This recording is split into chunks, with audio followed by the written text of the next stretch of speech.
gentleman from Wisconsin, Mr. Fitzgerald, for 5 minutes. Thank you, Madam Secretary, for being here today. Appreciate it. I'm kind of jumping around because I'm trying not to be redundant with some of the other questions that have been already asked. But one of the dichotomies, I think, is that many of us are bringing up kind of the same question related to different areas, not necessarily in my district, but San Francisco had like 856 housing units last year through October.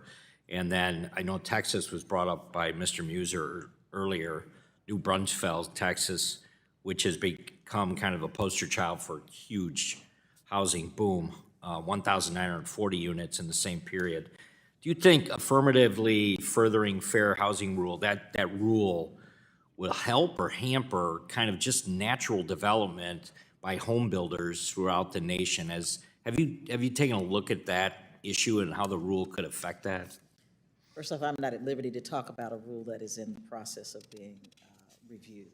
Well, how about your opinion just on, I mean, you're watching the same trends, I'm sure, where some areas are developing and have better strategies for home building than others. And I'm wondering how you view that and kind of what your take is on how you can advance that and how you can help in that regard. I meet with home builders regularly.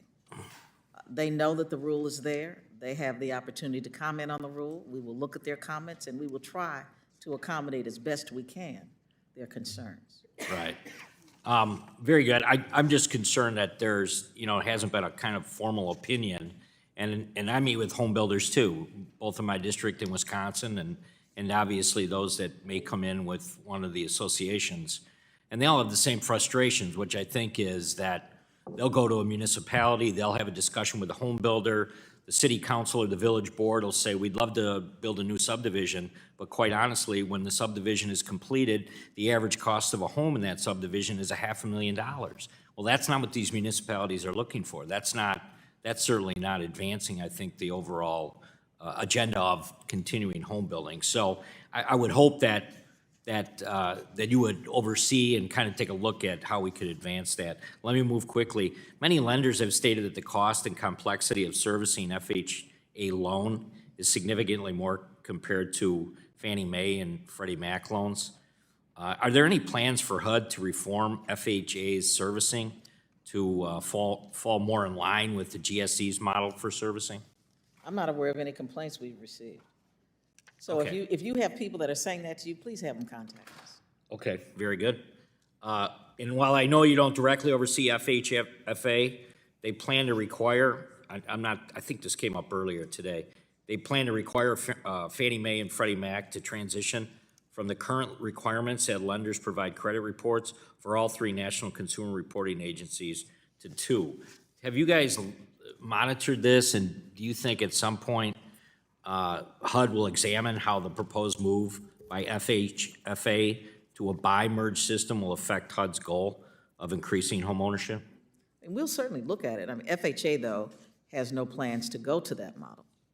Okay, well, I mean, that's, the same thing. I mean, associations are the ones reporting, I think, to the elected members that this is exactly what the issue is. So I would urge you to take a look at it. That would be great. Oh, we absolutely will. Yep. And then the last thing real quick, I'm concerned about GSEs taking market share from FHA, leaving FHA with kind of the smaller group of what I would consider riskier mortgages. Riskier mortgages need corresponding controls to kind of ensure eligibility for individuals receiving the FHA insurance. What is HUD's position in kind of protecting taxpayers from the FHA taking on only the riskier mortgages? I think everybody's concerned about that, right? I would say to them that we have less than a 4% default rate, I would say, which is some of the lowest in the entire industry, conventional and or FHA. I would also say that our resources, our accounts, are strong and stronger than they have ever been. And so I would say to the public, I think it's a safe bet to bet on FHA. Very good. Thank you. I yield back. Gentleman yields back. We have 2 votes on the House floor.